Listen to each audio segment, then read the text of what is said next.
வீட்டில் நான் எல்லா புற்றுநோயாளிகளுக்கும் தினசரி குடிக்கிறதுக்கு ஒரு சின்ன ஜூஸ் சொல்லுவேன். அதுக்கு ஒன்று ஒரு பெரிய மருத்துவ காரணங்கள் மிகப்பெரிய இல்லை, ஆனால் அதனுடைய சத்துக்களை எல்லாம் பார்க்கும்போது குடிக்கலான்னு தோணுச்சு.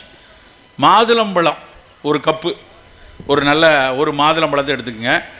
தக்காளி பழத்தினுடைய தொலி மேலே ஒரு 3-4 தக்காளி பழத்தினுடைய தொலியை மட்டும் ஸ்கிராப்பில் பண்ணி அந்த தொலியை எடுத்துக்குவோம்.